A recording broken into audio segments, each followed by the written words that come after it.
పాపం పండింది. మహిళ పట్ల నీచంగా వ్యవహరించిన సీనియర్ ఐపీఎస్ అధికారులపై వేటు పడింది. వైసీపీ హయాంలో కొందరు ఐపీఎస్ అధికారులు మహిళల పట్ల నీచంగా ప్రవర్తించారు.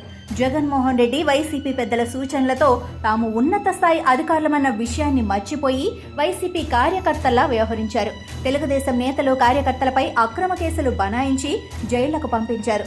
అంతటితో ఆగకుండా లాఠీలతో కుళ్లపొడిచారు. కూటమి ప్రభుత్వం అధికారంలోకి వచ్చిన తర్వాత సీఎం చంద్రబాబు నాయుడు వైసీపీ ప్రభుత్వంలో హద్దులు దాటి ప్రవర్తించిన ఐపీఎస్లపై కొరడా ఝుళిపిస్తున్నారు. ఈ క్రమంలో ముంబై నటి కాదంబరి జత్వానీ కేసులో సంచలన నిర్ణయం తీసుకున్నారు. జత్వానీ కేసులో ముగ్గురు సీనియర్ ఐపీఎస్ అధికారులపై వేటు వేశారు. ఇంటెలిజెన్స్ మాజీ చీఫ్ పిఎస్ఆర్ ఆంజనేయులు, విజయవాడ మాజీ సిపి కాంతి రాణా, ఐపీఎస్ అధికారి విశాల్ గున్నిని సస్పెండ్ చేస్తూ ప్రభుత్వం ఉత్తర్వులు జారీ చేసింది. జత్వానీ ఫిర్యాదు మేరకు ఇబ్రహీంపట్నం పోలీసులు ఇప్పటికే ఎఫ్ఐఆర్ నమోదు చేశారు. ఇక విజయవాడలో పనిచేసిన అప్పటి ఏసీపీ హనుమంతరావు, నాటి ఇబ్రహీంపట్నం సిఐ ఎం సత్యనారాయణలను కూడా ఏపీ ప్రభుత్వం 2 రోజుల క్రితం సస్పెండ్ చేసింది. గత నెలలో ముంబై నటి జత్వానీ ఏపీ పోలీసులను కలిశారు. తనకు తీవ్ర అన్యాయం జరిగిందని, తనను ఇబ్బంది పెట్టిన వారిపై చర్యలు తీసుకోవాలని కోరారు. ముంబైలో తాను పెట్టిన కేసును వెనక్కి తీసుకునేందుకు తనపై విజయవాడలో అక్రమ కేసులు బనాయించారని వాపోయారు. కుక్కల విద్యాసాగర్ అనే వైసీపీ నాయకునితో ఇబ్రహీంపట్నం పోలీస్ స్టేషన్లో అక్రమ కేసు పెట్టించి తనను, తన తల్లిదండ్రులను అరెస్టు చేసి రిమాండ్కు పంపి ముంబై కేసు విత్డ్రా చేసుకోవాలని ఒత్తిడి తీసుకువచ్చి చిత్రహింసలకు గురి చేశారని నటి జత్వానీ పోలీసులకు ఫిర్యాదు చేశారు.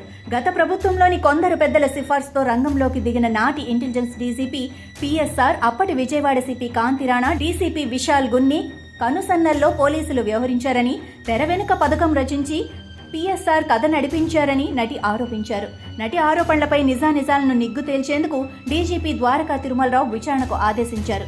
విచారణాధికారి శ్రవంతి రాయ్ ఎదుట బాధితురాలు వెల్లడించిన అంశాలకు సంబంధించిన నివేదిక విచారణాధికారి ద్వారా డీజీపీకి చేరాయి.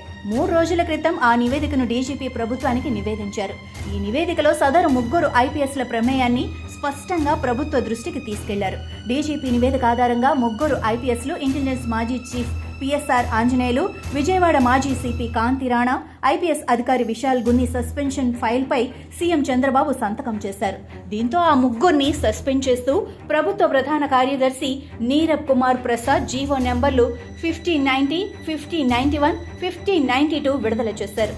నటి జత్వానీ కేసులో విశాల్ గున్నిని సస్పెండ్ చేయడానికి కారణాలను జీవోలో ప్రభుత్వం పేర్కొంది. జత్వానీపై విజయవాడ ఇబ్రహీంపట్నం పోలీస్ స్టేషన్లో 2024 ఫిబ్రవరి 2వ తేదీ ఉదయం 6:30 పలు సెక్షన్ల కింద కేసు నమోదైంది. అయితే ప్రాథమిక విచారణ జరపకుండానే నటి జత్వానీని అరెస్టు చేసేందుకు విశాల్ గున్ని సిద్ధమయ్యారు. దీనిలో భాగంగా అప్పటి ఇంటెలిజెన్స్ డీజీపీ సీతారామాంజనేయులను 2024 జనవరి 31న సీఎంఓ కార్యాలయంలో కలిశారు. ఆయన మౌఖిక ఆదేశాల ప్రకారం ఫిబ్రవరి 2న ముంబై వెళ్లారు. అదే రోజు ఉదయం ఎఫ్ఐఆర్ నమోదు చేసి 7:30 గంటలకు ఉన్నతాధికారుల నుంచి ఎలాంటి అధికారిక రాతపూర్వక ఉత్తర్వులు లేకుండానే బయలుదేరి ముంబై వెళ్లారు. డీసీపీ హోదాలో అధికారిక విధుల కోసం వెళ్లిన గున్ని కనీసం అందుకు సంబంధించి ట్రావెల్ అలవెన్స్ ను ప్రభుత్వం నుంచి క్లెయిమ్ చేసుకోకపోవటాన్ని డీజీపీ నివేదిక ఆక్షేపించింది. అదేవిధంగా నటి అరెస్టు చేసే విషయంలో కనీసం వారికి ముందుగా తెలియజేయలేదు, నిబంధనలు పాటించలేదు. ఇదంతా అప్పటి ఇంటెలిజెన్స్ చీఫ్ పిఎస్ఆర్, అప్పటి విజయవాడ సిపి కాంతి రాణా మౌఖిక ఆదేశాలతో చేసినట్లు నివేదిక పేర్కొంది. సస్పెండ్ అయిన విశాల్ గున్ని విజయవాడ హెడ్ క్వార్టర్స్లోనే ఉండాలని, ఉన్నతాధికారుల అనుమతి లేకుండా విజయవాడ విడిచి వెళ్లరాదని ప్రభుత్వం జీవోలో ఆదేశించింది. అయితే ప్రభుత్వం ఇచ్చిన 3 జీవోలను పరిశీలిస్తే ముంబై నటి కాదంబరి జత్వానీని అరెస్టు చేసింది 2024 ఫిబ్రవరి 2వ తేదీన. అంతకంటే 2 రోజుల ముందు అనగా జనవరి 31వ తేదీన intelligence DGP Seetharamanjaneyulu, Vijayawada police commissioner Kanthi Rana, DCP Vishal గున్నిలు సీఎంఓలో భేటీ అయ్యారు. జత్వానీని అరెస్టు చేసి తీసుకురావాలని సీతారామాంజనేయులు, కాంతి రాణా, విశాల్ గున్నిలకు సూచించారు. అయితే సీఎంఓ కార్యాలయంలో వీరు భేటీ కావడానికి కారణం ఏమిటన్న ప్రశ్నలు ఉత్పన్నమవుతున్నాయి. సీఎంఓలో వీరు భేటీ కావడంతో జత్వానీ అరెస్టు వెనుక వైసీపీ పెద్దల హస్తం ఉందని స్పష్టంగా అర్థమవుతోంది. అప్పట్లో వైసీపీ ప్రభుత్వ సలహాదారుగా వ్యవహరించిన సజ్జల రామకృష్ణారెడ్డికి ఇందులో ప్రమేయం ఉన్నట్లు ఆరోపణలున్నాయి. అప్పటి సీఎం జగన్మోహన్ రెడ్డికి తెలిసే ఈ వ్యవహారం జరిగిందని తెలుగుదేశం నేతలు అంటున్నారు. సీఎం చంద్రబాబు నాయుడు జత్వానీ కేసును సీరియస్ గా తీసుకోవడంతో మున్ముందు కాలంలో ఈ కేసులో ప్రమేయం ఉన్నవారు సైతం కటకటాల పాలు కావటం ఖాయమని పరిశీలకులు విశ్లేషిస్తున్నారు.